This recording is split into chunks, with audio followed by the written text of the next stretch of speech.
que en el transcurso de la historia, la ideología la ideología de la inferioridad natural de los indios y de la figura jurídica de la tutela indígena permite estabilizar un modelo de subordinación indígena.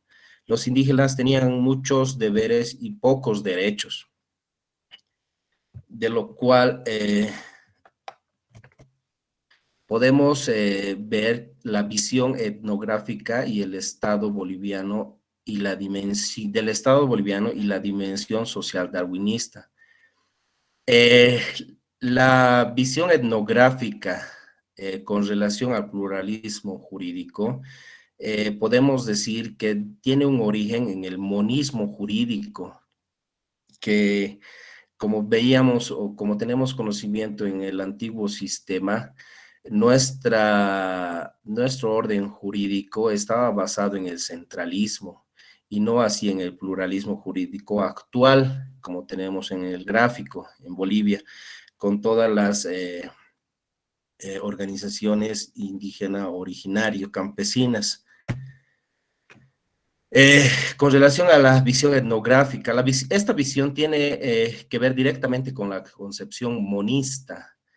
¿Qué es la concepción monista jurídica? Es decir, que se ha configurado bajo la existencia de un mismo sistema jurídico dentro de un solo Estado, una ley general para todos los ciudadanos.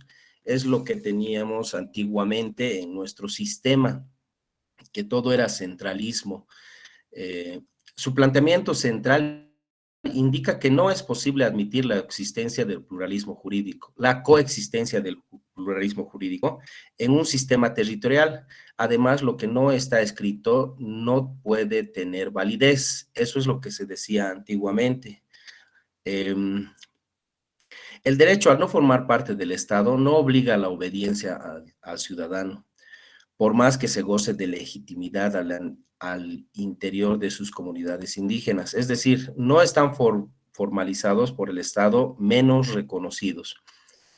Al no estar reconocidos en la constitución política del Estado, los pueblos indígenas no podían gozar de justicia y no podían acceder a un proceso justo en cuanto al cumplimiento de la ley.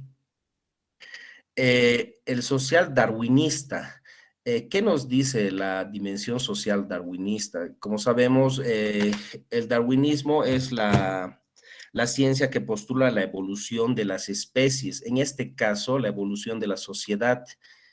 Eh, esta evolución de la sociedad anida en Bolivia y genera una ideología con características criollas en nuestro pasado y fundamentalmente de contenido racista, discriminador y excluyente.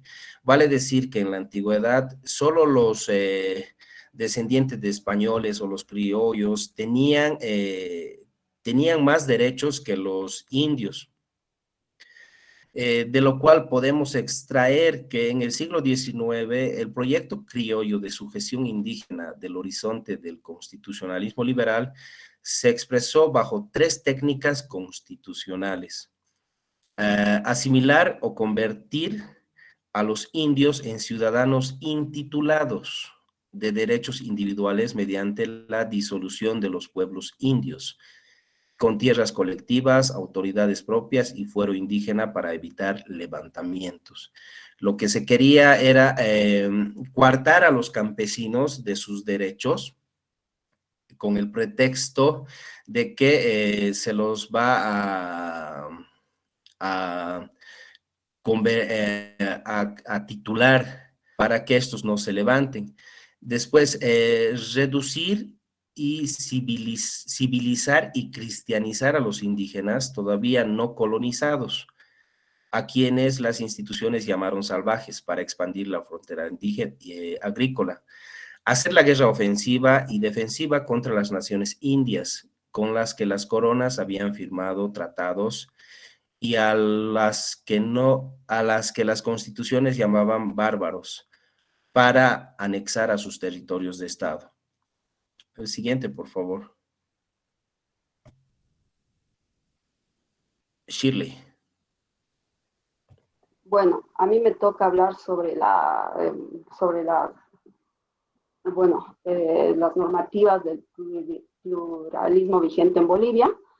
Entonces, con esto quiero decir que el Estado plurinacional expresa el reconocimiento de otros sistemas de justicia. Cuando hablamos de instrumentos internacionales ratificados por Bolivia, quiere decir que son los convenios que Bolivia hizo con otros organismos internacionales, ¿no? A esto quiero aplicar que para analizar estos instrumentos internacionales, debemos tomar en cuenta, primero, eh, como antecedente, la declaración del organismo nacional de las Naciones Unidas sobre los derechos de los pueblos indígenas.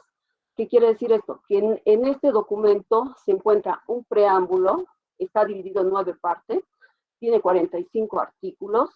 Este documento afirma que los pueblos indígenas son iguales a todos los demás pueblos indígenas con visión a su uh, la palabra en convicción a su uh,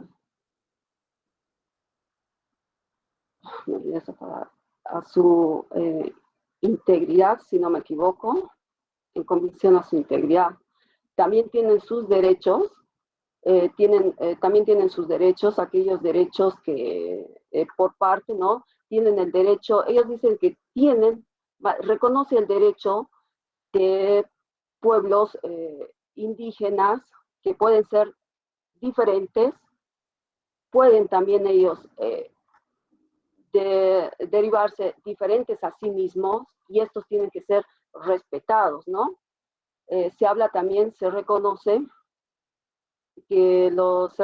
también de manera urgente que estos derechos eh, se reconoce de manera urgente de manera urgente y necesaria que estos derechos se deben conocer, se deben respetar y se deben promover.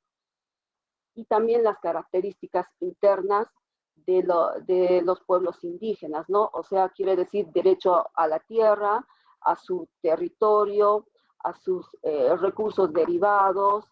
Tenemos que conocer también lo que es su estructura económica, social, política, su cultura, su espiritualidad, su historia y también su convicción. En esa parte vendría a ser lo que vamos hablando, ¿no? Del tema de lo que más o menos desarrolla la Declaración de Organización de las Naciones Unidas. Vamos a entrar ahora a fondo lo que es el Convenio 107 de la Organización Internacional de Trabajo. La Organización Internacional de Trabajo, si bien es un sistema aparte, sería un anexo de la ONU, es una organización especializada de la ONU, más que todo caso, esta se encarga de promover la justicia social, se encarga también es responsable de la organización y de la supervisión de las normas internacionales de trabajo.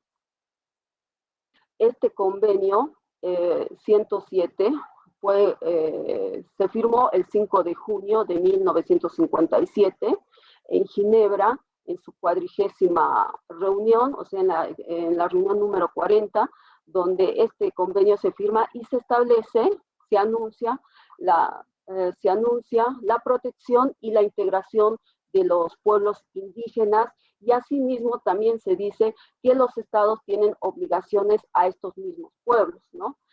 Vamos a resaltar en esto, si bien son 45 artículos, vamos a resaltar solo 5 artículos muy importantes que se ha remarcado más que todo en el libro y que un poco he podido desarrollarlo, ¿no? Vamos a hablar de la aplicación. Según el convenio de aplicación, se va a aplicar a los miembros de las tribus o semitribus, o quiere decir de las etnias o de las naciones, de los países independientes, en el cual cuyas condiciones económicas, sociales, estén, no estén en una etapa retrasada, a diferencia de aquellas que están, de aquellas que se encuentran, bueno, de aquellas que se encuentran en condiciones mucho más mejores, que quiere en mucho más mejor, en condiciones de mucho más mejores de sus sectores, tanto colectivos nacionales, que son regidas, si bien son regidas por su totalidad o por su totalidad o parcialidad de las costumbres o también tradiciones o legislación especial.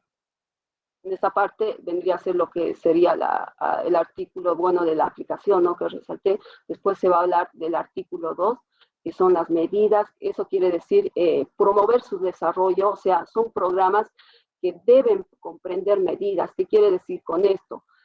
Quiero decir que si bien deben promover un desarrollo social, cultural, también deben crear posibilidad de integración. El Estado debería crear posibilidad de integración nacional, ¿no? O sea, ¿qué quiero decir con esto?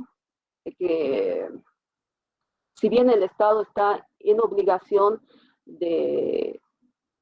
pues, si bien dije de promover su desarrollo soltar, el Estado tendría la obligación de construir un camino en esta tribu y así bien esta tribu podría salir a comercializar sus artesanías o sus productos o sus recursos derivados. También el Estado le tiene que garantizar, al haber una interacción social de un bloque indígena con este bloque social, que seríamos nosotros el otro bloque social, que somos los que estamos bajo las normas ordinarias, el Estado también tendría que llevarle una escuela, tendría que darle atención médica, o sea, lo que tendría que hacer el Estado en todo es una interacción, como les dije, una interacción entre estas dos sociedades, ¿no? Una que tiene sus normas, obviamente comunitarias o de sus tribus, y tanto nosotros que estamos bajo las normas ordinarias, ¿no? El otro punto que resalté es el número punto 4, que son, bueno, son la aplicación de consignas, son la aplicación, sí, de consignas de acuerdo al presente convenio, ¿no?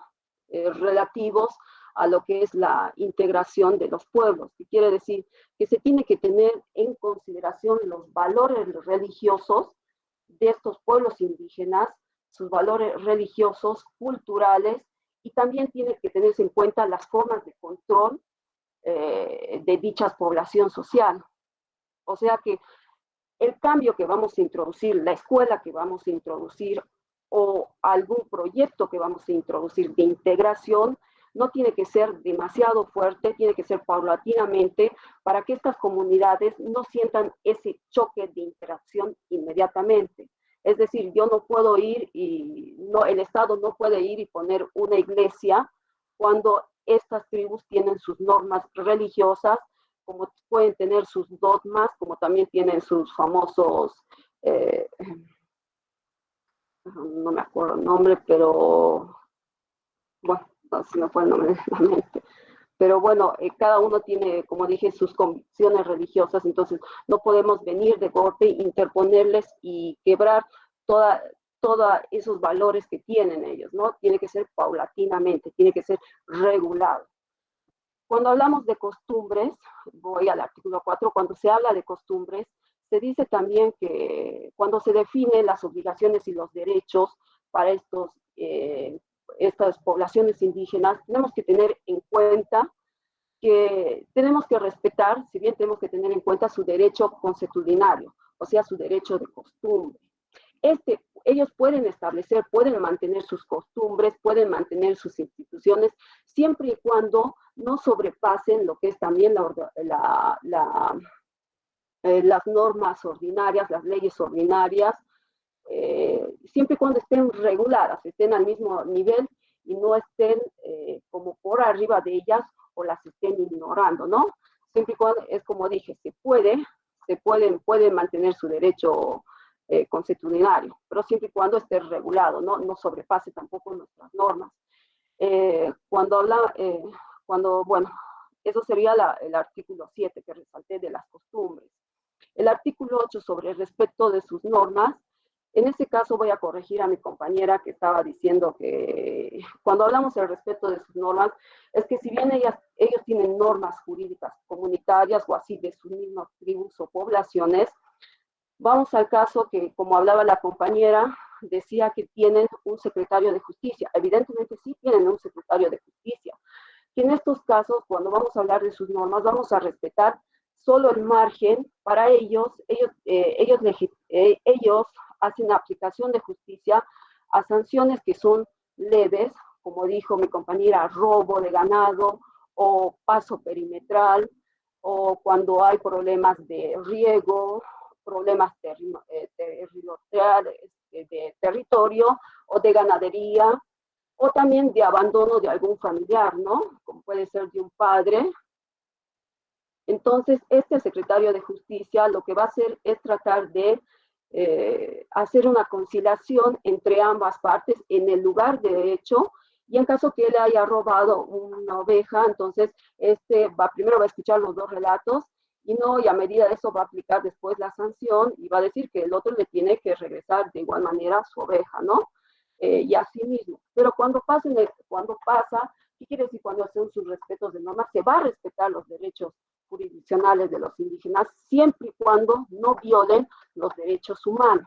O sea, no pongan en peligro la integración personal y así también su vida. ¿Qué quiero decir? Que cuando hay una violación o cuando hay un asesinato en estas comunidades, el deber del secretario de justicia es recaudar la información y entregar al acusado a las leyes ordinarias para que éste sea, juzgado y, tenga su juicio y tenga su castigo bajo nuestras leyes ordinarias, ya que ellos no pueden ejercer eso, no pueden ejercer castigos bruscos, por más que uno haya robado, no pueden tampoco cortarle la mano, porque como dije, en acá el convenio dice que se va a respetar sus normas siempre y cuando ellos no atenten o no violen los derechos humanos, ¿no?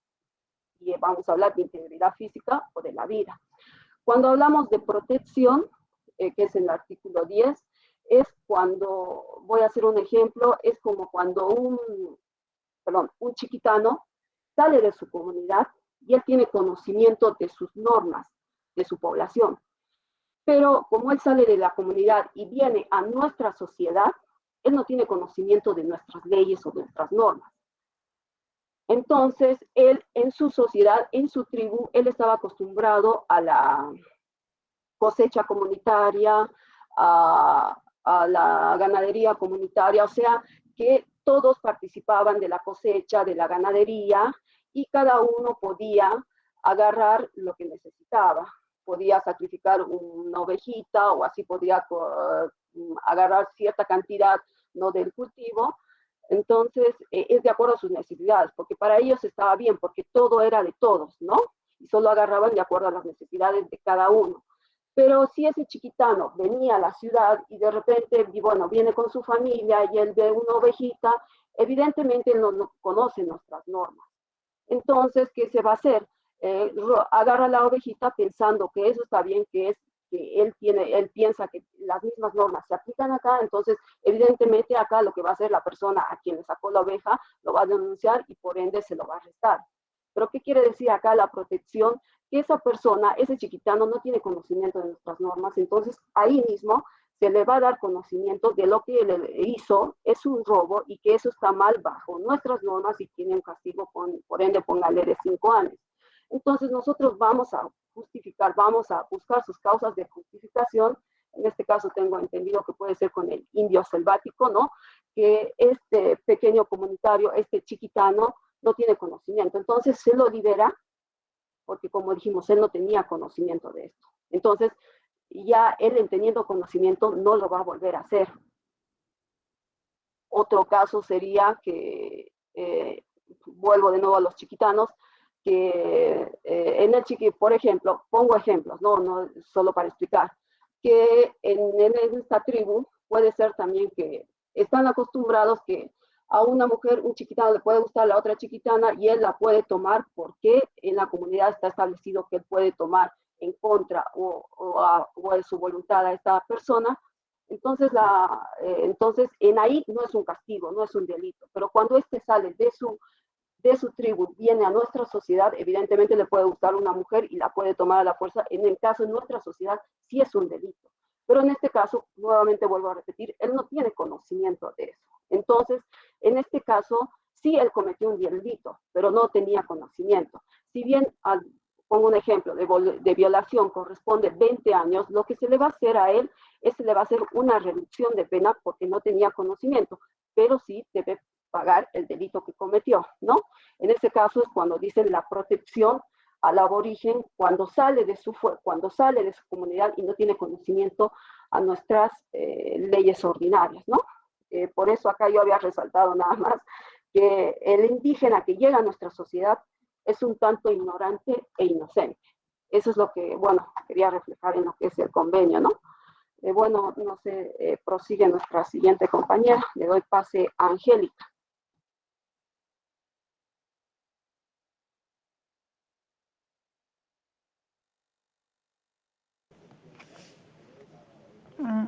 Buenos días a todos.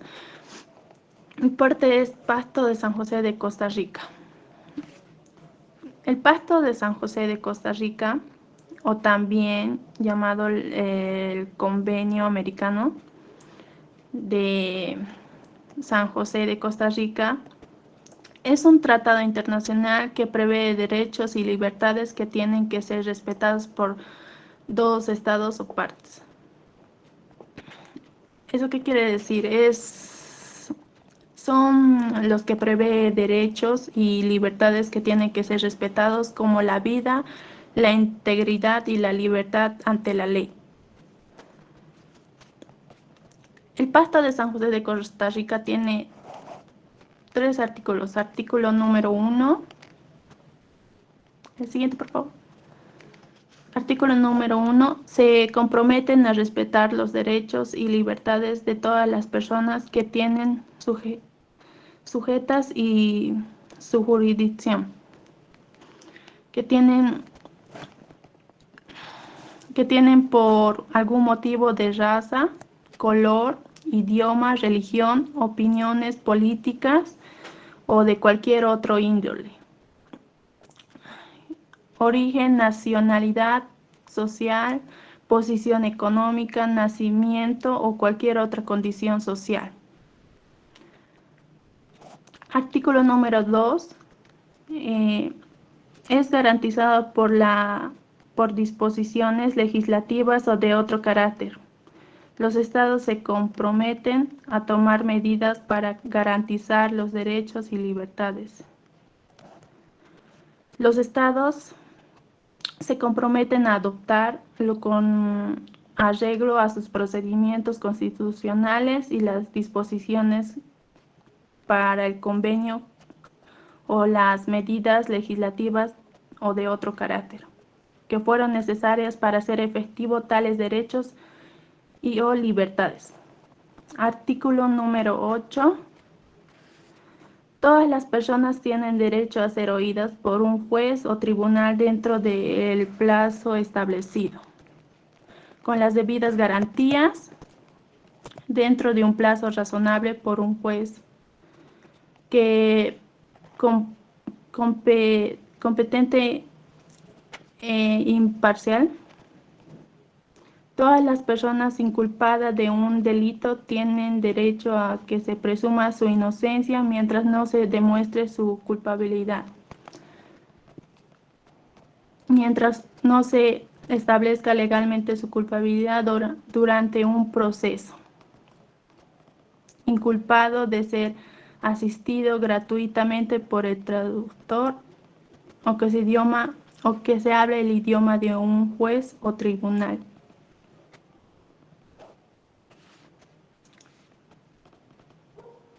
Eso es todo.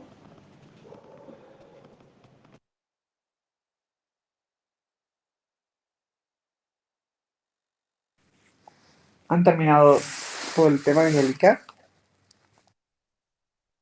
No. Sí, de mí era el Pasto de San José de Costa Rica. pero falta a mi Helen. a mi compañero le falta. Buenos días, doctora. Buenos días, compañeros. El convenio 169 de la ONU fue adoptado por la 76 Conferencia de la Organización Internacional del Trabajo OIT, celebrada en Ginebra el 27 de junio de 1989. Recoge los principios de la Declaración Universal de Derechos Humanos, Pacto Internacional de Derechos Económicos, Sociales y Culturales, Pacto Internacional de Derechos Civiles y Políticos, la evolución del derecho internacional desde el año 1957 y los instrumentos internacionales sobre prevención de la discriminación. En la parte pertinente a nuestro tema, el convenio señala, el artículo 1, el presente convenio se aplica a los pueblos tribales en países independientes cuyas condiciones sociales, culturales y económicas les distinguen de otros sectores de la colectividad nacional. A los pueblos en países independientes considerados indígenas por descender de población que habitan en el país o en una región geográfica. La conciencia de su identidad indígena o tribal deberá considerarse un criterio fundamental. La utilización del término pueblos en este convenio no deberá interpretarse en el sentido de que tenga implicación alguna en lo que atañe a los derechos y pueda conferirse a dicho término en el derecho internacional. En artículo 3, los pueblos indígenas y tribales deberán gozar plenamente de los derechos humanos y libertades fundamentales sin obstáculos ni discriminaciones. No deberá emplearse ninguna forma de coerción que viole los derechos humanos y las libertades fundamentales de los pueblos interesados. El artículo número 8, al aplicar la legislación nacional a los pueblos interesados, deberán tomarse en consideración sus costumbres o su derecho consuetudinario. Dichos pueblos deberán tener el derecho de conservar sus costumbres e instituciones propias siempre que sea necesario. Deberá establecerse procedimiento para solucionar los conflictos que puedan surgir en la aplicación de este principio. La aplicación de los párrafos 1 y 2 de este artículo no deberá impedir a los miembros de dichos pueblos ejercer los derechos reconocidos a todos los ciudadanos del país y asumir las obligaciones correspondientes. El artículo número 9, en la medida en lo que sea compatible con el sistema jurídico nacional, con los derechos humanos internacionalmente reconocidos, deberá respetarse los métodos a los que los pueblos interesados recurren tradicionalmente. Las autoridades y tribunales llamados deberán tener en cuenta las costumbres de dichos pueblos en la materia. El artículo número 10, cuando se impongan sanciones penales previstas por la legislación general a miembros de dichos pueblos, deberá tenerse en cuenta sus características económicas, sociales y culturales. Deberá darse la preferencia a tipos de sanción distintos de encarcelamiento. Gracias.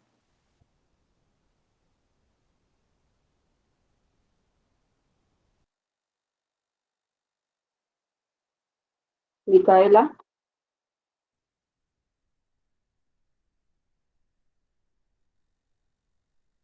Yo voy a continuar con la Constitución Política del Estado, por favor, no sé si me lo puedes poner.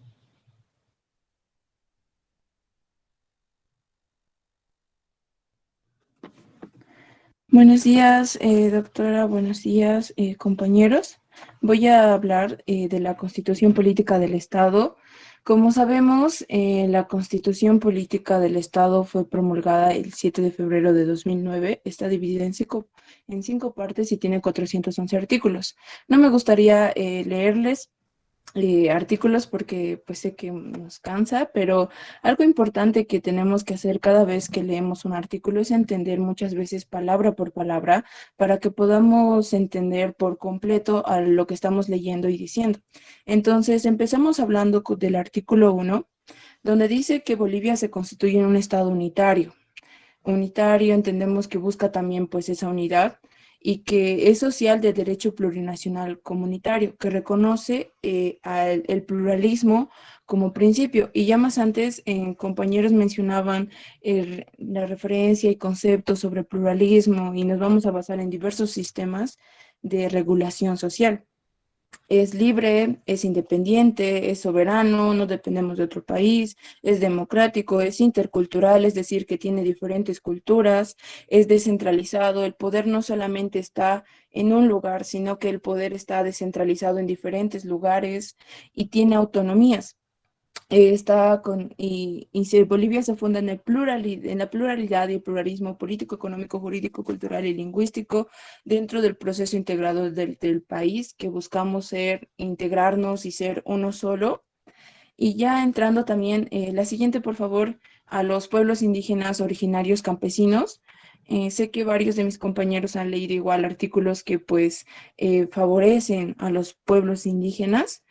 Y entendemos en el artículo 2 de la Constitución Política del Estado que dada la existencia precolonial, es decir, que los pueblos indígenas originarios campesinos existían antes del periodo de la colonización, antes de que vengan, no sé, los españoles nos colonizaran, ellos ya estaban aquí. Y por lo que ya estaban aquí, se sobreentiende que estas prácticamente se podría decir que son sus tierras, y por esta razón dice que se garantiza su libre determinación en el marco de la unidad del Estado, que consienten su derecho en la autonomía, son autónomos, tienen su autogobierno, su cultura, el reconocimiento de sus instituciones y la consolidación de sus entidades territoriales conforme a esta Constitución y la ley.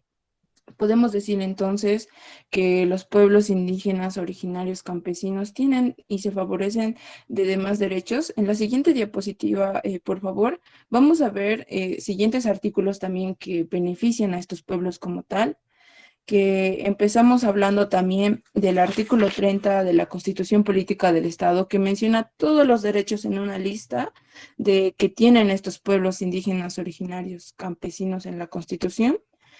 Y también como un ejemplo que podemos dar en el numeral 15, que empieza diciendo que deben ser consultados. Es decir, no podemos ir a sus tierras y hacer lo que queramos o ir a sus instituciones y, no sé, tomar las riendas, sino que también ellos en sus derechos, en el artículo 30 menciona que tienen ese derecho en el numeral 15 de ser consultados, que previamente se consulta, no puedes ir y excavar algo en su territorio, tienes que consultar, un ejemplo. El siguiente artículo, que es el 178, menciona los principios de administración en el pluralismo jurídico. Vemos siguientes instituciones como, digamos, podría ser el tribunal, instituciones donde de una u otra manera se toma en cuenta a las personas que son de los pueblos indígenas originarios campesinos. Entonces, esta es también en esta parte es la potestad de impartir justicia y que unos de ellos se basa en el pluralismo jurídico, que en estas instituciones se les va a tomar en cuenta a ellos. No solamente pueden estar personas tal vez con la mejor capacidad, sino que también se les va a tomar en cuenta a ellos para que den su opinión y demás cosas. En el 179, parágrafo 2, menciona también que sus leyes o normas que ellos crean tienen una igual jerarquía a las normas que nosotros tenemos.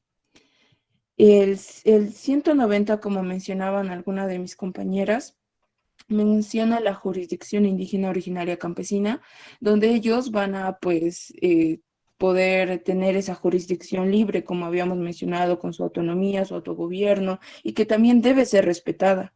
En el 191 menciona que en esa jurisdicción que tienen va a haber participación de los mismos pobladores de los pueblos indígenas originarios campesinos. Y algo que yo quise añadir, que me equivoqué en la diapositiva, pero es del Código Penal en el artículo 281, que habla del quinquíes. El quinquíes menciona como el racismo que muchas veces se hace tal vez a los pueblos indígenas originarios campesinos, porque como mencionaba un compañero igual antes, digamos, solamente porque son de ese pueblo y cosas así, las personas no les toman en cuenta o les dan estos derechos porque o leía una parte del libro que decía como si fueran discapacitados, como si fueran algo muy menos, pero en realidad no es así y merecen respeto aún en sus mismas normas. En el artículo 281 quinquies menciona la pena de libertad de 3 a 7 años de personas que tal vez no respeten sus normas, que puede ser de las de las autoridades públicas que trabajen tal vez como servidor o un particular, o cometido por violencia. También algo que quise añadir que también tiene que ver con el pluralismo está en el artículo 206, eso sí me gustaría leérselos, que está en el parágrafo 2, que dice así. El Tribunal Supremo Electoral está compuesto por 7 miembros quienes durarán en sus funciones 6 años sin posibilidad de reelección, a menos de los cuales era el 206 parágrafo 2. Está compuesto por 7 miembros que durarán y también 2 miembros de los cuales serán de origen indígena originario campesino. En esta parte quería mostrar como ejemplo que también se les incluye, ¿no?, a estas personas que son de los pueblos indígenas originarios campesinos. Y esa era mi parte.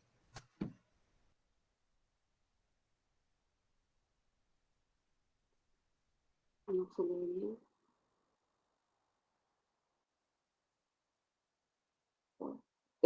Bueno, esta parte tenía que dar nuestro compañero Juan, que no está. Solo nos mandó la data anoche, pero no nos avisó que iba a asistir. Así que lo voy a leer y a medida, no se nota bien, pero nada más. Código de Procedimiento Penal. Intérprete, el imputado que no comprometa el imputado que no comprenda el idioma español tendrá derecho a elegir un traductor intérprete para que lo ayuda, para que lo asiste a todos los actos necesarios para la defensa cuando no haya este derecho. Cuente con las consecuencias de designar a una justicia, no se lee bien, Henry.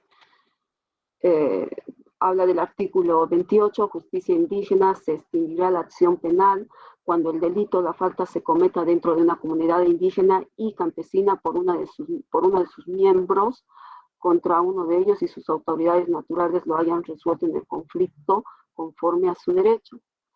Más o menos habla de lo que estuve hablando, ¿no? Acerca de que, pero acá habla del código de procedimiento, que aquel que infringe, y póngale que, por lo que estoy entendiendo, que haya cometido un crimen y este secretario de justicia lo derive, entonces se le va a otorgar, por lo que dice, un traductor para que pueda defenderse, ¿no? Se extinguirá la acción penal cuando el delito o falta se cometa dentro de una comunidad indígena. O sea, ya directamente, por lo que estoy entendiendo, que esto ya se va a derivar a la justicia ordinaria, ¿no? Perdón, me dice que faltaba Leonilda, perdón, Leonilda, ¿faltas exponer aún? Sí. Entonces, bueno, continúas vos. Bien, buenos días, compañeros y doctora. No voy a Da- poder ver cámara porque estoy en una computadora que no tiene cámara, doctora.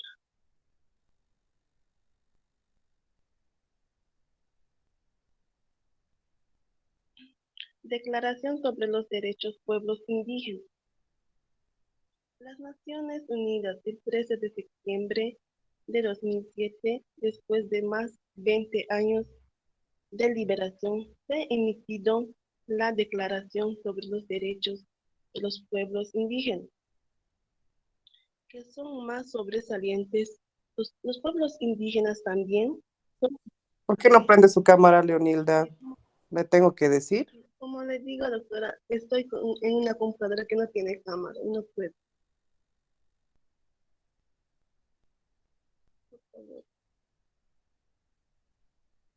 Los- ¿Y eso sus compañeros del grupo no sabían? no, doctora, no les informo. Y usted sabía las condiciones de la exposición. Siguiente persona después de Leonilda. Buenos días, puedo continuar con respecto a la ley de deslinde jurisdiccional.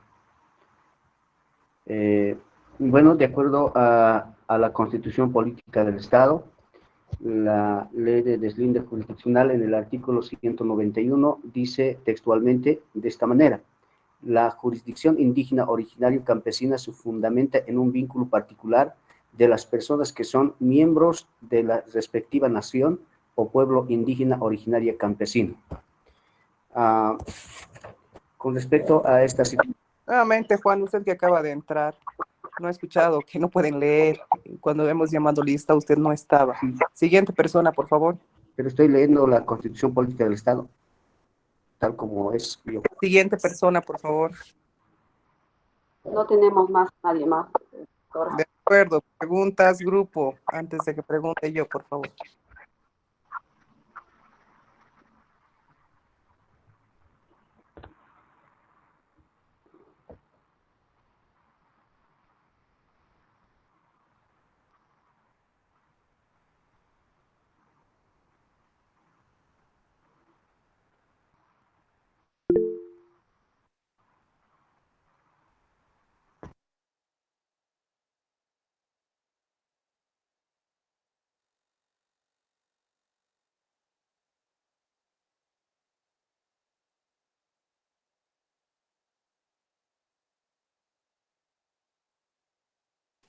Vanessa, por favor.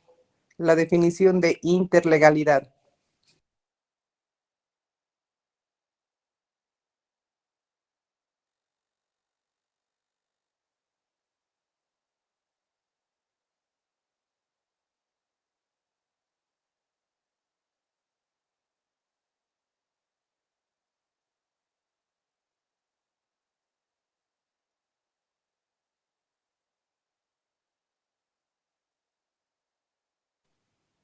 ¿Alguien tiene alguna pregunta?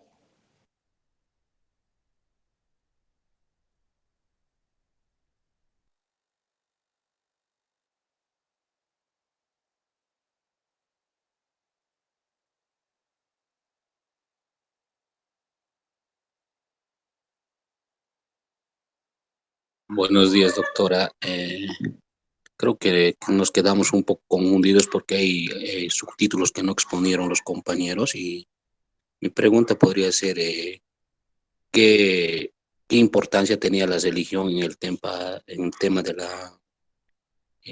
cuando los españoles invadieron, ¿no? Un compañero exponía esa parte. ¿Qué importancia tenía la religión?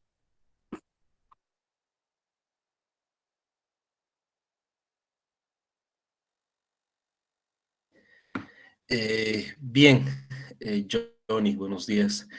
Como hacía mención, cuando los españoles conquistaron América, ellos vinieron a cristianizar o evangelizar a los indígenas. Como bien sabemos, la religión tenía una importancia como tenemos conocimiento de las ordalías justiciarias de Dios, en los cuales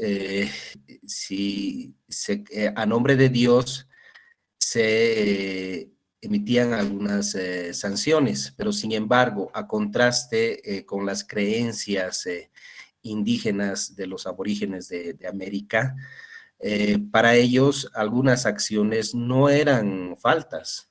Entonces ahí había el choque de la interlegalidad, como podemos decir, como decía que venía, que es la coexistencia de diferentes órdenes jurídicos. Por ejemplo, para el indio selvático, el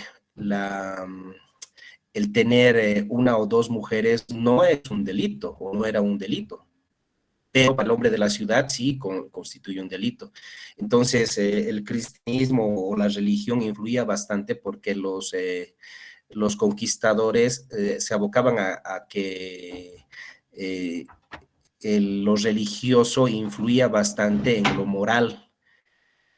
Vale decir que habían valores morales, valores jurídicos. Entonces, esa era la divergencia que había, no sé si me dejo entender.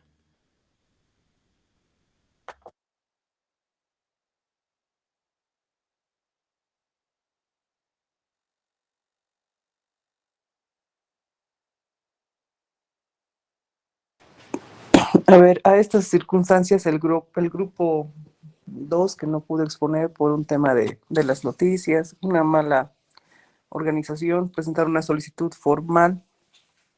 Les dijimos que esperen el resultado de la exposición número 2. El grupo que no expuso la anterior clase,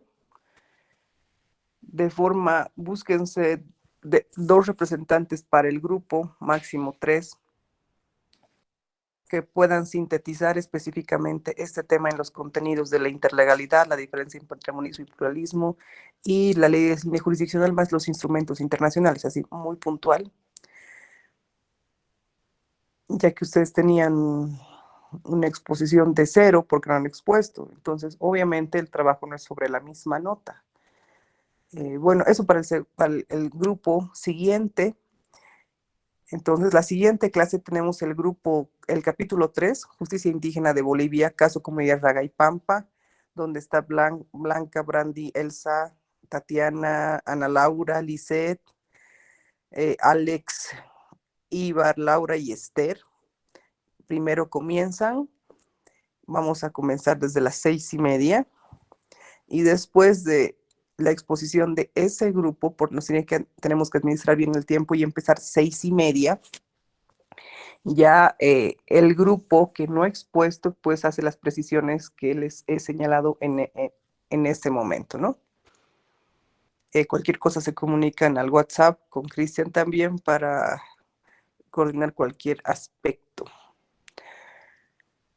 Entonces, toda la parte que no se ha señalado y algunas apreciaciones que son de importancia significativa, pues las expone el grupo que no ha expuesto la clase anterior. Este grupo, las 2 personas que han expuesto, Henry y Shirley, de forma adecuada, pues la nota, el otro grupo, el resto de integrantes de su grupo, excepto el compañero que ha llegado tarde, pues les debe la nota a ellos. Y bueno, sobre la exposición de 20, tienen 12, y en las respuestas 3 sobre 20, sumados me da 15 sobre 40. Hay que hacer ejercicios, intentar aumentar puntos para el parcial, ¿no? Que todavía sigue. Tengan buen día, todas y todos. Nos vemos la siguiente clase con esas indicaciones. Gracias. Gracias, doctora. Hasta luego. Hasta luego.